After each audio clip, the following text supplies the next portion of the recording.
पद पर देखने के लिए उनके ही करीबी नेता लगातार बयान दे रहे हैं। बीते दिन 2 पूर्व विधायक और जदयू नेता ने सीएम नीतीश को पीएम पद के लायक बताया था और अब जदयू विधायक गोपाल मंडल ने कहा कि सीएम नीतीश तो पीएम के लायक हैं और साथ ही कहा कि बीजेपी जेडीयू का गठबंधन तो ठीक है, लेकिन मौका मिला तो सभी विधायक और कार्यकर्ता मिलकर माननीय नीतीश कुमार को प्रधानमंत्री बनाएंगे। वहीं कांग्रेस में टूट के सवाल पर उन्होंने कहा कि कांग्रेस ही नहीं आरजेडी में भी फूट पड़ रही है। आरजेडी में भी फूट हो रहा, जदयू के बिना किसी का काम चलेगा नहीं। ये कांग्रेस और ये आरजेडी के लोग ये भाजपा में नहीं जा सकता, जदयू में ज्वाइन कर सकता है। अगर खबर सुने तो मैं गलत खबर सुना आप दूसरा सही मानते हैं? हम तो सही मानते हैं ऐसा होगा। और नीतीश कुमार ऐसे मुख्यमंत्री नहीं बने थे, जाने के बाद नहीं बनेंगे मुख्यमंत्री। ये सिर्फ मुख्यमंत्री लायक नहीं है, ये प्रधानमंत्री लायक, उनको उस ऊंचाई पर जाना चाहिए। बीजेपी के साथ अच्छा नहीं है, गठन तो ही है, बीजेपी के साथ हम लोग छोड़ रहे हैं। अगर बटवा हमारा बन जाएगा हम छोड़ देंगे। देखिए भाई, कांग्रेस में नहीं, आरजेडी में भी फूट हो रहा, जदयू के बिना किसी का काम चलेगा नहीं। ये कांग्रेस और ये आरजेडी के लोग ये भाजपा में नहीं जा सकता, जदयू में ज्वाइन कर सकता है। अगर खबर सुने तो मैं गलत खबर सुना आप दूसरा सही मानते हैं? हम तो सही मानते हैं ऐसा होगा। और नीतीश कुमार ऐसे मुख्यमंत्री नहीं बने थे, जाने के बाद नहीं बनेंगे मुख्यमंत्री। ये सिर्फ मुख्यमंत्री लायक नहीं है, ये प्रधानमंत्री लायक, उनको उस ऊंचाई पर जाना चाहिए। बीजेपी के साथ अच्छा नहीं है, गठन तो ही है, बीजेपी के साथ हम लोग छोड़ रहे हैं।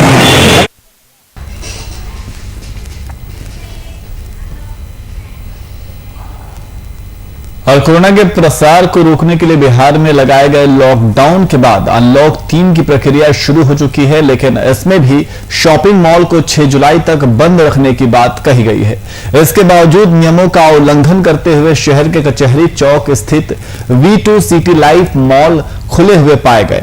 जब मीडियाकर्मी V2 पहुंचे तो आनन फानन में वहां के कर्मचारियों ने मॉल को बंद कर खुद से सील कर दिया। सिटी लाइफ के मैनेजर ने अपना तर्क देते हुए कहा कि यह मॉल नहीं है, यह तो कपड़े की दुकान है।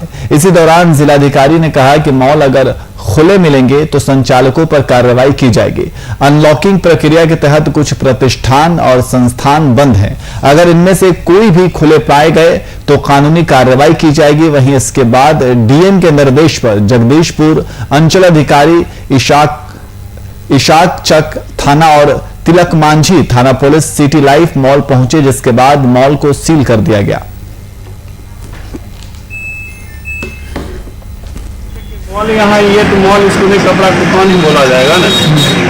कल ये आदेश हुआ था कि बंद रहेगा, अभी मॉल्स बंद रहेंगे। मॉल में तो यही पूरा भागलपुर में खुल रहा है जो भी स्टोर है, सिर्फ ग्रोसरी वाले मॉल को खुलने के आदेश। नहीं, कपड़ा दुकान खुल रहा है हर एक जगह। नहीं, अभी तो हम लोग पहले भी हम लोगों ने इस पर कार्रवाई की है, लोगों को जागरूक भी किया है। हम लोगों की गाड़ियाँ भी लोगों को घूम करके बता रही हैं इस संबंध में। अगर इस तरह का वायलेशन देखने को मिलेगा तो हम लोग उन संचालकों को कार्रवाई भी करेंगे। और हम लोगों ने पहले भी FIR कराया और फिर अगर जो अनलॉकिंग का एक नया फेज शुरू हुआ है, इसमें अगर किसी तरह की लापरवाही कोई करते हैं, चाहे वो कोई प्रतिष्ठान हो, कोई संस्थान हो, तो निश्चित रूप से हम लोग उनके आदेश है। उसमें देखिए, जो कल का जो आदेश है उसमें व्यापार का जो है वो समय बढ़ा दिया गया है। दुकानों को अल्टरनेट डे पर खुलना है। किनारे करो ना था। ठीक है। और इसी खबर पर अधिक जानकारी के लिए हमारे ब्यूरो चीफ राजीव पांडे हमारे साथ फोनलाइन पे मौजूद हैं। राजीव, जिस तरीके से लॉकडाउन के बाद अब अनलॉक की प्रक्रिया शुरू हुई है, लेकिन अभी शॉपिंग मॉलों को 6 जुलाई तक बंद रखने का आदेश दिया गया है, लेकिन V2 सिटी लाइफ मॉल खुले पाए गए। इसके बाद पुलिस ने भी कार्रवाई किया है, क्या है पूरा मामला? एक्चुअली अनलॉक 3 होने के बाद जो है भागलपुर में दुकान वगैरह जो है वो खुलना शुरू हो गया है, लेकिन एक दिन छोड़ के एक दिन खुला रखने का आदेश है जिलाधिकारी के द्वारा। और इसी कड़ी में जो है भागलपुर में कई मॉल जैसे V2 है और इसके अलावा और भी जो मॉल है, उन लोगों ने इस आदेश की धज्जियां उड़ाते हुए इन लोगों ने मॉल खोल दिया था। और इसको लेके जिलाधिकारी को जैसे ही सूचना मिली, उन्होंने अंचलाधिकारी को मजिस्ट्रेट बनाकर और जगदीशपुर सीओ को वहां पर भेजा और उन्होंने पाया कि V2 जो है वो खुला हुआ था। इसके अलावा एक और मॉल जो था वो भी खुला हुआ था, लेकिन V2 जो है जैसे ही पत्रकार लोगों को देखा और जिलाधिकारी के आदेश का पता चला, उन्होंने जो है अविलंब शटर डाउन कर लिया। लेकिन एक जो बचा हुआ था बगल वाले, उन्होंने कहा नहीं मेरा तो ये कपड़े का मॉल है इसलिए मैंने खुला रखा है। जी बहुत बहुत शुक्रिया तमाम जानकारी के लिए।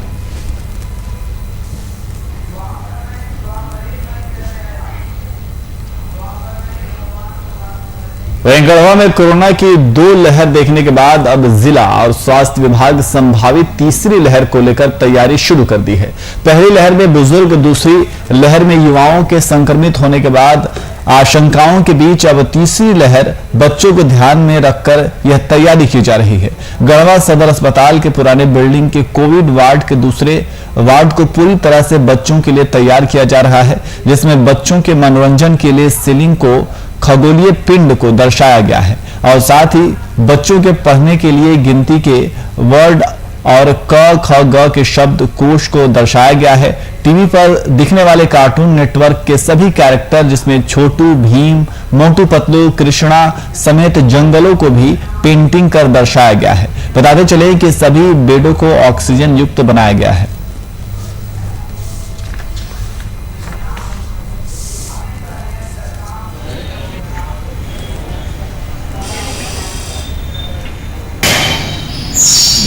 पीडियाट्रिक आईसीयू के लिए स्थान को चिन्हित किया गया है और उसी ढंग से इसकी ब्रांडिंग की गई है। पाइपलाइन का काम भी हुआ है, बेड्स वगैरह लग गए हैं, टेंट वगैरह भी हो गया है।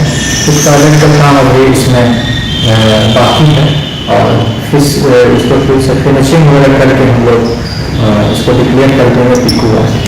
क्यों रिपोर्ट हुई है अभी, क्यों ऐसी संभावना व्यक्त की जा रही है कि घर में बच्चे ज़्यादा संक्रमित होंगे, तो इसी को ध्यान में रखते और सरकार समय समय पर इसके लिए दिशा निर्देश जारी कर रही है। इसलिए हम लोग की ड्यूटी है कि हम लोग इसको तैयार करते हैं।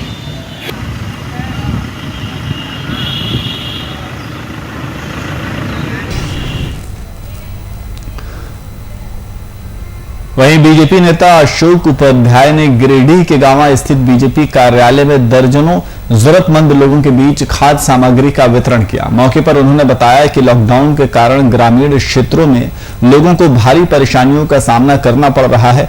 ऐसे लोगों को भारतीय जनता पार्टी प्रदेश अध्यक्ष के निर्देश पर चिन्हित कर उनके बीच राहत सामग्री का वितरण कर रही है।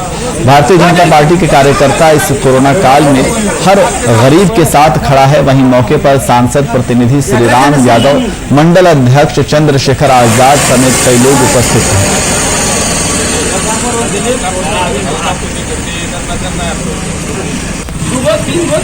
इस कोरोना महामारी में गरीबों के बीच में आज आटा का वितरण किया गया। इसमें हमारे जिला के नेता श्री अशोक उपाध्याय जी आए और हम लोग से जितना बन सका उतने गरीब लोगों को आटा दिए और आने वाले समय में और सभी को जो भी कुछ होगा गरीब के लिए तो भारतीय जनता पार्टी व्यवस्था करेगी। आटा हो, चावल हो, गेहूँ हो, हम लोग अपने तरफ से फिर आगे आने वाले समय में करेंगे। गांवा प्रखंड अध्यक्ष के डिमांड पर भारतीय जनता पार्टी के नेतृत्व में गांवा में कुछ जरूरत है कि अभी लॉकडाउन के समय जबकि लोग बहुत दिक्कत में हैं, अभाव में है, तो भारतीय जनता पार्टी के नेतृत्व में अपने जितने भी कार्यकर्ता हैं तो हम लोग गरीबों के साथ खड़े हैं, हम लोग गरीबों की मदद में खड़े हैं। आज उसी के निमित्त हम लोगों ने आज यहाँ पर कुछ जरूरतमंदों को आटा दिया है। 5-5 किलो आटा है और 15 लोगों को हम लोगों ने देने का काम किया। आगे भी ये काम भारतीय जनता पार्टी के नेतृत्व में जारी रहे। लोक जनशक्ति पार्टी के राष्ट्रीय सचिव मिथिलेश सिंह दिल्ली में हुई बैठक के बाद से सीधा मुंगेर के तारापुर अपने आवास पहुंचे और पहुंचते ही पत्रकारों से मुखातिब हुए। वहीं मीडिया से इस बातचीत के क्रम में पशुपति पारस नाथ और नीतीश कुमार दोनों को आड़े हाथों लिया और कहा कि नीतीश कुमार राजनीति इधर से उधर करते चले आ रहे हैं और नीतीश कुमार से हम लोगों का तालमेल नहीं बना है। नीतीश कुमार ने पार्टी को तोड़फोड़ करने में अहम भूमिका निभाई है। इसी क्रम में मिथिलेश सिंह ने पशुपति पारसनाथ को गद्दार बताया और कहा कि गद्दार चाचा अपने भतीजे चिराग पासवान के पीठ पर छुरा मारने के बाद पार्टी छोड़कर फरार हो गए हैं।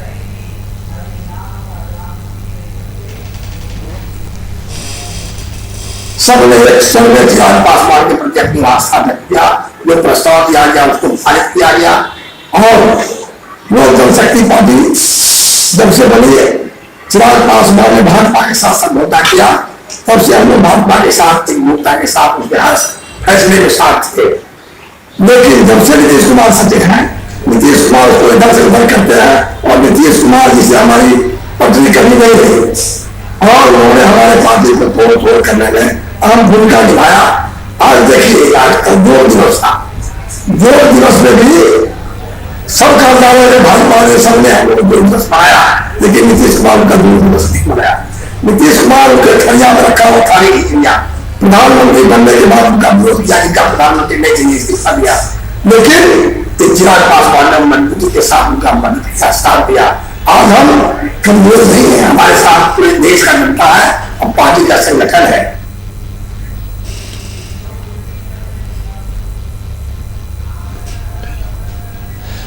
और इसी खबर पर अधिक जानकारी के लिए हमारे संवाददाता अतहर खान हमारे साथ फोनलाइन पे मौजूद हैं। अतहर, एलजेपी में टूट के बाद अब सचिव जो है, राष्ट्रीय सचिव है मिथिलेश सिंह ने नीतीश कुमार पर निशाना साधा है और उसके साथ साथ उन्होंने चिराग पासवान के चाचा के ऊपर भी निशाना साधा है। अतहर, देखिए, जो लोजपा के राष्ट्रीय सचिव मिथिलेश सिंह हैं, वो दिल्ली के जनपद में गए और वहां लोजपा की कार्यकारिणियों की अधिकारियों के साथ बैठक के बाद वो सीधा मुंगेर तारापुर अपने आवास आते हैं और वहां आते के साथ पत्रकार लोगों से रूबरू होते हैं। इसी कड़ी में उन्होंने साफ से कहा कि आज जो चाचा भतीजे का रिश्ता टूटा है उसकी वजह और उनका हाथ सीधा नीतीश कुमार है। नीतीश कुमार नहीं चाहते थे कि चाचा भतीजा एक साथ रहें और जब से उनका तालमेल लोजपा से हुआ है तब से वो कुछ न कुछ ओल झोल करते रहे, इस कारण आज चाचा और भतीजा अलग हुए हैं। सबसे पहले उन्होंने ये कहा, उन्होंने सिर्फ पारसनाथ पे हमला किया। उन्होंने साफ ये कहा कि जो चाचा है वो गद्दार हो गए हैं, अपने ही भतीजा के पीठ पे छुरा मार के वो पार्टी छोड़ के भाग गए हैं। उन्हें साफ उन दोनों का आड़े हाथे लिया और दोनों का तीखी प्रहार की और वे कहा कि देखिए, ये अब जो न्याय करेगी वो जनता करेगी। हमारे यात्रा है 5 तारीख से, जो आशीर्वाद यात्रा है वो बिहार के कोने कोने जाएगा, पूरे बिहार वासियों को के बारे में जानकारी दी जाएगी किस तरह चाचा ने भतीजे के साथ गद्दारी की और गद्दारी के पीछे किसका हाथ है, वो सारे बिहार वासियों को, जनता को बताया जाएगा। और उन्हें साफ कहा कि इसका इंसाफ और बिहार की जनता ही करेगी। जी, लेकिन अतहर, कुछ इसका समाधान निकलता हुआ नजर नहीं आ रहा। हालांकि जनता ही अब फैसला करेगी कि क्या किसको समर्थन देगी, लेकिन जिस तरीके से दोनों ही चाचा और भतीजे की जंग जो है वो लगातार आगे बढ़ती हुई जा रही है और दोनों के ही अपने अपने दावे हैं और इन दावों के बीच इसका रिजल्ट, इसका परिणाम क्या निकलनेगा, इस पे कुछ क्लियर कहा नहीं जा सकता है। देखिए, अभी तो हम जो अभी बीच मझधार में फंसे हैं, लेकिन जो पार्टी के जो भाजपा का है उनका समर्थन है, कुछ जो हमारे पार्टी के जो बड़े नेता है उनका समर्थन है, बाकी जो चाचा भतीजा का तालमेल है अब जो अलग है वो तो बात की बात है। लेकिन अब जनता इसका फैसला करेंगे, उन्हें जनता को ही न्याय के लिए वो सामने आएंगे और जनता ही अपना जो मांग है वो रखेंगे और न्याय का द्वार जनता के समक्ष जाके, ताकि जनता जो फैसला करेगी वो इनके लिए सर्वोपरि होगा। जी बहुत बहुत शुक्रिया तमाम जानकारी के लिए।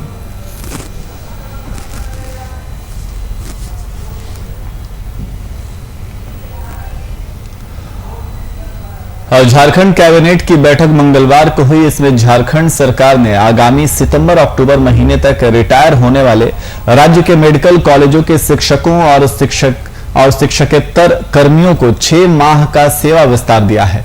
अब वे अगले साल मार्च में रिटायर होंगे। झारखंड कैबिनेट ने इस संबंध में प्रस्ताव पारित कर दिया है। और इसी तरह राज्य के विश्वविद्यालयों में कार्यरत घंटी आधारित शिक्षकों को भी आगामी 30 सितंबर तक का सेवा विस्तार दिया गया है। सीएम हेमंत सोरेन की अध्यक्षता में आयोजित हुई कैबिनेट की बैठक में कुल 16 प्रस्तावों को मंजूरी दी गई है। झारखंड सरकार ने ब्लैक फंगस को महामारी घोषित कर दिया है और इसके लिए रेगुलेशन बनाया जा रहा है। ब्लैक फंगस के संदिग्ध और कंफर्म मामलों का अब राज्य में ट्रीटमेंट महामारी के प्रावधानों के तहत होगा। प्राइवेट और सरकारी अस्पतालों को इससे संबंधित गाइडलाइन जल्द मिल जाएंगी।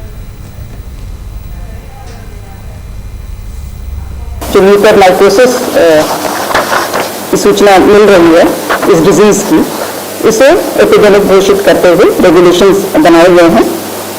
रेगुलेशंस बनने के बाद जो हर केस म्यूकोरमाइकोसिस का होगा, जो सस्पेक्टेड है या कंफर्म्ड है, उसको रिपोर्ट करना होगा, चाहे सरकारी अस्पताल है या फिर प्राइवेट अस्पताल है, और बाकी भी इससे संबंधित रेगुलेशन है। झारखंड राज्य विश्वविद्यालय संशोधन अधिनियम 2000 के अंतर्गत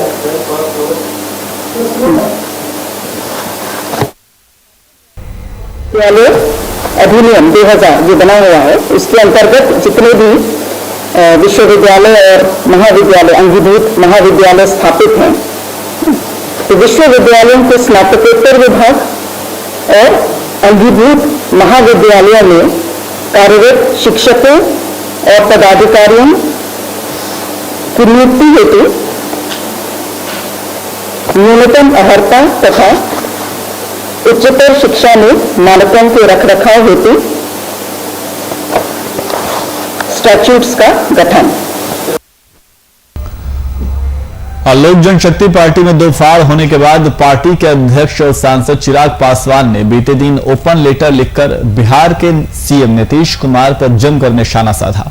उन्होंने अपने पत्र में कहा है कि उनके पिता रामविलास पासवान ने कभी भी नीतीश कुमार से समझौता नहीं किया।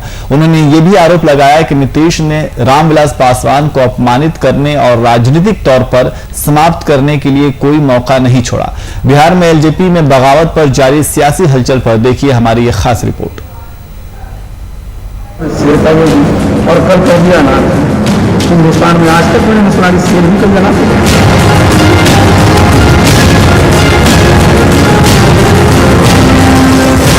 लोक जनशक्ति पार्टी में मचे घमासान के बीच जमुई सांसद चिराग पासवान ने चिट्ठी से अपने विरोधियों पर कटाक्ष किया।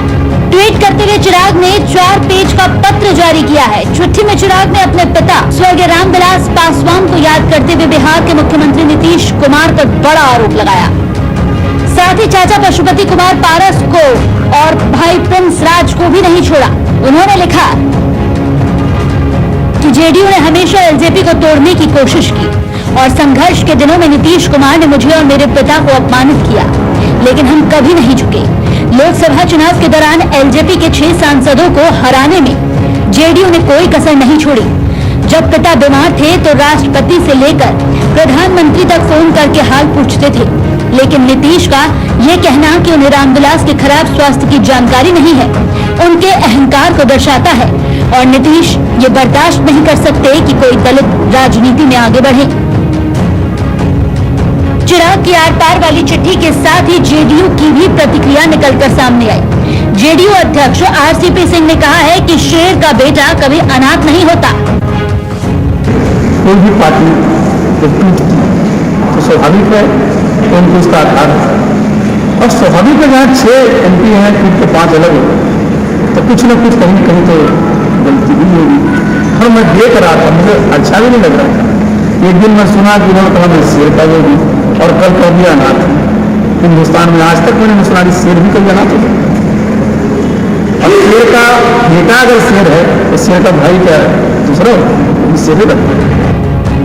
बहरहाल आरोप प्रत्यारोप का दौर तो चलता रहता है, लेकिन ऐसे में चिराग का ये बड़ा आरोप कि नीतीश कुमार ये बर्दाश्त नहीं कर सकते कि कोई दलित राजनीति में आगे बढ़े, ये कहीं न कहीं नीतीश कुमार पर एक थप्पड़ लगाने जैसा है। ऐसे में अब जेडीयू इस गंभीर आरोप का क्या जवाब देती है, ये देखना होगा। Desk report, VIP news.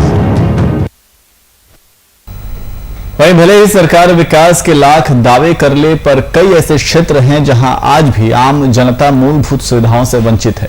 मामला पाकुड़ का है, जहां की जनता को पेयजल की समस्या से जूझना पड़ रहा है। जनता की समस्या को देखते हुए नगर परिषद के खिलाफ समाज सेवी 2 दिनों से भूख हड़ताल पर हैं। वहीं मीडिया से बातचीत के दौरान उन्होंने बताया कि कई बार इस बारे में प्रशासन को अवगत कराया, पर किसी ने भी इस ओर ध्यान नहीं दिया। आज मेरा भूख हड़ताल का दूसरा दिन है। मैं पाकुड़ नगर परिषद के शहर की जनता के लिए पानी आपूर्ति हेतु मैं आज भूख हड़ताल में बैठा हूं। कल से आज विगत कई महीनों से पाकुड़ नगर परिषद के द्वारा पाकुड़ शहर की जनताओं को पानी सुचारू रूप से प्राप्त नहीं होता है। मैं इसके लिए 15 दिन पहले मैं अनुमंडल पदाधिकारी को लिखित आवेदन दिया था। उक्त आवेदन में उनके द्वारा मुझे कोविड-19 का हवाला देते हुए मुझे अनुमति नहीं दी गई थी। मैंने जनताओं से वादा किया था कि मैं पुनः भूख हड़ताल में 21 तारीख को बैठूंगा, चाहे इसके लिए मुझे कुछ भी करना पड़े।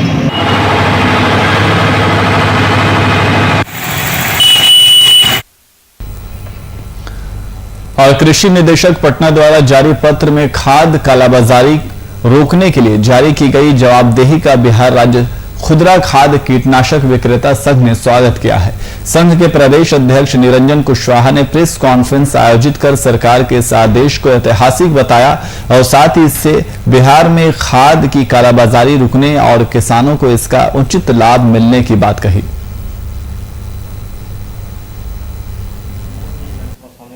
किसान को खुदरा विक्रेताओं से नहीं मिलता है, तो किसान को जब महंगा मिलेगा तो वो कंप्लेन करेगा अधिकारियों को। इसमें नंबर भी है, सरकार का भी नंबर है, वहाँ भी कर सकते हैं, तो वो कंप्लेन करेगा।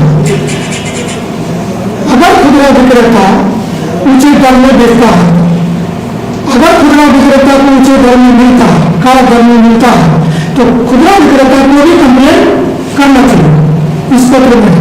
अगर वो नहीं करता तो खुदरा विक्रेता दोषी है। और अगर कंपनी थोक विक्रेता को टैगिंग करके देता है मटेरियल, तो थोक विक्रेता को भी कंपनी का कंप्लेन करना चाहिए। तो ये है, इस तरह खुदरा विक्रेता, थोक विक्रेता और कंपनी को जिम्मेदारी तय हो गई। और दूसरे तरफ आप आइए, अधिकारियों में जो कृषि समन्वयक है उसको भी शपथ पत्र देना सरकार कि आप हमारे पंचायत में किसी भी प्रकार से खाद ब्लॉक नहीं करें। अगर दिख रहा है और उसके बाद कोई ये सूचना आता है, कोई ब्लॉक आता है, तो वो कृषि समन्वयक भी सरकार के नजर में लगेगा। सेम उसी तरह ब्लॉक कृषि पदाधिकारी के लिए भी सेम कानून है, फिर जिला कृषि पदाधिकारी के लिए सेम गाइडलाइन है, फिर माननीय जॉइंट डायरेक्टर ऑफ एग्रीकल्चर के लिए भी सेम कानून है। ये इस पत्र में है। सरकार का जो निर्देश आया है कि सबकी जवाबदेही तय होगी, वो एक लाइन पर सामने बोल दिया गया है। और बेगूसराय पुलिस को एक बड़ी सफलता हाथ लगी है। पुलिस ने बीते दिन हुए सीएसपी संचालक से लूट का खुलासा करते हुए एक आरोपी को गिरफ्तार किया है। इसके पास से पुलिस ने लूट में प्रयोग किए गए मोटरसाइकिल और 2 मोबाइल भी बरामद किए हैं। फिलहाल पुलिस बाकी के आरोपियों की तलाश में जुटी हुई है।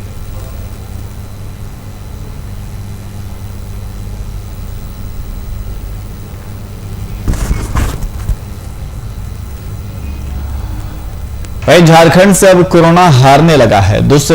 राज्य में कोरोना की दूसरी लहर का प्रकोप अपने आखिरी दिन गिन रहा है। पिछले 50 दिनों में झारखंड में 40,000 से ज्यादा लोगों ने कोरोना को मात दी है। राज्य की रिकवरी रेट भी अब 98.08% पर पहुंच गई है। फिलहाल कोरोना के 1489 मरीज राज्य में एक्टिव हैं। कोरोना ने राज्य में सबसे ज्यादा तेजी से अप्रैल के आखिरी सप्ताह में अपना पांव पसारा था। 22 अप्रैल से 28 अप्रैल के बीच राज्य में 44,133 मरीज मिले थे। इतना ही नहीं, इसके अगले ही सप्ताह इस बीमारी से सबसे ज्यादा लोगों की मौत भी हुई थी। 29 अप्रैल से 5 मई के बीच कोरोना के कारण सबसे ज्यादा 951 लोगों को अपनी जान गंवानी पड़ी। झारखंड में संक्रमण के प्रसार को रोकने में सरकार की तरफ से लागू स्वास्थ्य सुरक्षा सप्ताह असरदायक साबित हुआ।